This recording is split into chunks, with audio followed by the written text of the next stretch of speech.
Cikgu. Hai. Terima kasih Cikgu kerana sudi meluangkan masa menerima temu tugas ini. Sebelum temu tugas bermula, izinkan saya memperkenalkan diri saya.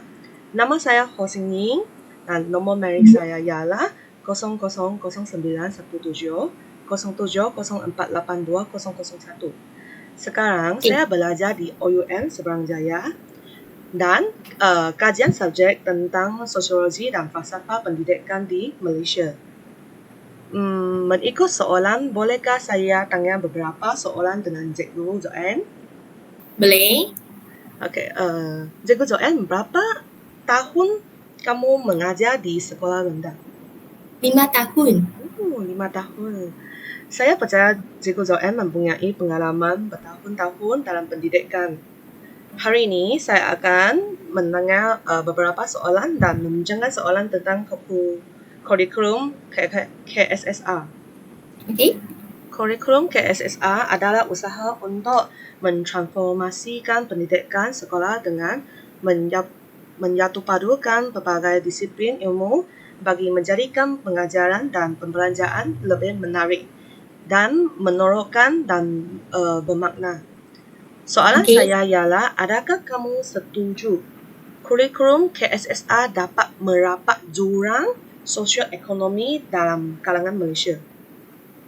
Pada pendapat saya setuju sebab pendidikan boleh meningkatkan taraf sosioekonomi dan merupakan kunci untuk menghapuskan kemiskinan. Peluang pendidikan di semua peringkat telah meningkat dengan ketara sepanjang dekad yang lalu. Contohnya, kita boleh memilih universiti yang boleh kerja sambilan dan sambil belajar sebagai contoh OUM, Open University Malaysia, atau kerajaan memberikan beasiswa supaya berjaya menamatkan pengajian mereka. Kurikulum tersebut bakal menggabungkan beberapa subjek menjadi satu selain turut akan memperkenalkan satu subjek baru yang bertema semangat kenegaraan dan patriotik. KSSR akan mula diperkenalkan dan diterapkan kepada murid tahun 1 kerana kesesuaian murid tersebut yang baru menduduki alam persekolahan atau peringkat awal pendidikan mereka. Penerapan dari peringkat awal akan membantu memudahkan perjalanan serta pembelajaran murid-murid tersebut yang akan melangkah ke tahun-tahun seterusnya sejajar dengan perubahan umur.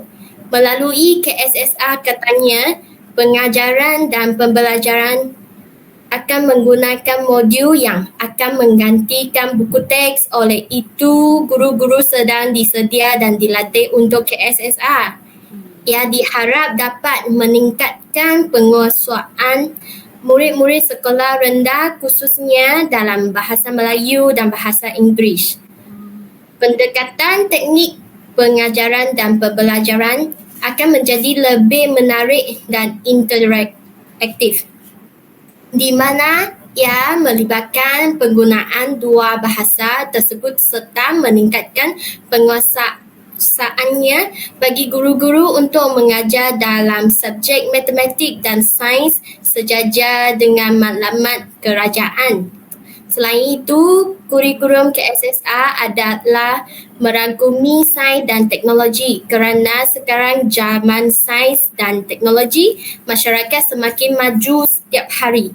Sekiranya pelajar dapat menguasai pengetahuan saintifik, kemahiran dan sikap saintifik, malah subjek teras seperti matematik, sains, reka bentuk dan teknologi maklumat dan komunikasi dapat melahirkan pelajar yang handal dalam bidang teknologi, sains dan matematik. Berdasarkan kemahiran yang boleh dipelajari dalam tunjang ini, dapat dilihat bahawa KSSR dalam pendidikan Malaysia dapat menyediakan modal insan kepada murid yang berkemahiran ICT bagi menghadapi cabaran globalisasi masa kini. selaras dengan objektif teras Pelan Induk Pembangunan Pendidikan iaitu membangunkan modal insan berkemahiran pada masa hadapan boleh dapat lebih banyak peluang pekerjaan dan meningkat ekonomi Malaysia.